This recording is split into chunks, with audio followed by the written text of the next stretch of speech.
What's going on, guys? Welcome back to Amir's Pickleball. And in today's video, we're going to be talking about weighting up your paddle and does adding weight actually matter in pickleball? So let's get right into the video. So after a few weeks of testing, yes, it does make a difference. I'm going to show you guys the areas where you want to focus on when adding weight to your paddle. So I would say the main four areas you want to focus on is the 12 o'clock position or the top corners or the 10 to 2 o'clock position, and then you have the 3 to 9 o'clock position or the sides, and then you have the throat.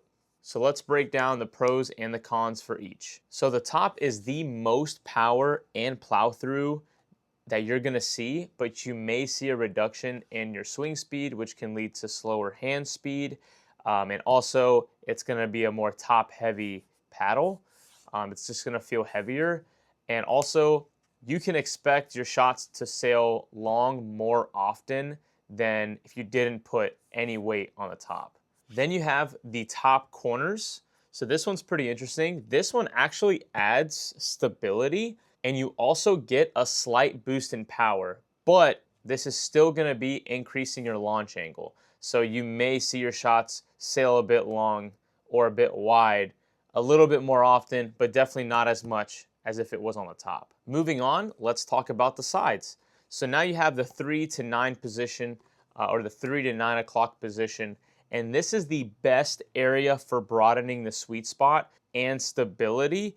Ultimately helps out with control, and this also has a minimal effect on your hand speed and or swing speed. As you guys can see, that is where I actually opted in for my main paddle, which is the GX2 Power Hybrid. By the way, if you guys do want a review, I did actually post a review last week, and I'm gonna leave that right over here or over here. I'm not sure where it's gonna be, but check out that video if you wanna see one of the best paddles on the market that I feel like a lot of reviewers have just kind of talked about for like a week and then just stopped talking about it. But in my humble opinion, after endless amounts of research, I think this is the best paddle of the year, in my opinion. So next, let's talk about the throat area, which is gonna be right over here.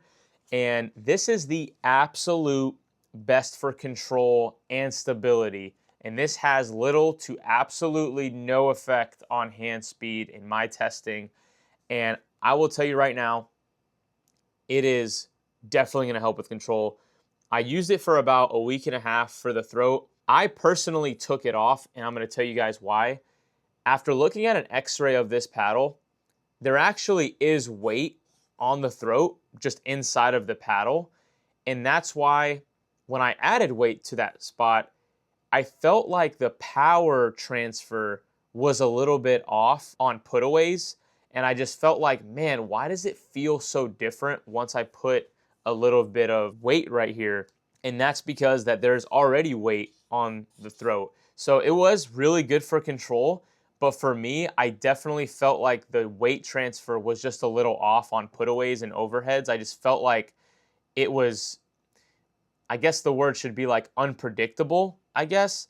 So I definitely wanted to put it to the 3 and 9 in order to kind of keep everything more stable, in my opinion. So wrapping up, adding weight to your paddle can benefit you, but where you add the weight all depends on your paddle. For example, the GX2 Power Hybrid, which I have in my hands right here, is so elite in terms of the power category. It is just so powerful on putaways, on flicks, rolls, just more offense right here. But here's the problem, is it does lack in the defense category just a little bit. And I would say that I needed to add some weight towards at least the bottom or the sides in order to give me some more control and stability to keep my shots more in the court instead of sailing a few. If you do have a more controlled paddle, I would recommend adding weight to the corners or even the tops. All right, guys, so real quick, I just want to talk about what tape to use or what kind of weights that you can use. So there are companies that do sell like these little like pieces of tape or like lead tape, and it's like usually like a rounded, I'll put a picture on screen, but those are really easy to use, and you'll never mess up the measurements.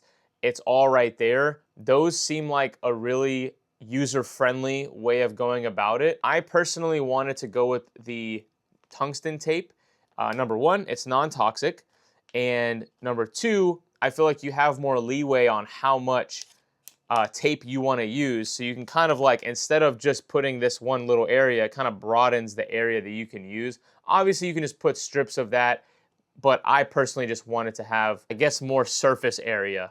But yeah, it is non-toxic. It is the most expensive way of going about it, but it's pretty cool. It comes in this package, and there is like a little ruler right here, so you kind of know how much you're using and how much grams you're gonna be adding to your paddle. But if you wanna go with the cheapest option, that would definitely be just lead tape. As you guys know, lead is toxic, so I recommend limiting your, toxic consumption of, if you will. So I would recommend going for a non-toxic option like tungsten tape. I am personally using the 0.5 gram or the 0.5 gram per inch. This paddle plays so well stock, but I just wanted a little bit of a hint of stability and control. So that's why I went with the lightest option here. You guys may want to go for something more like a 1 gram or a 2 gram per inch.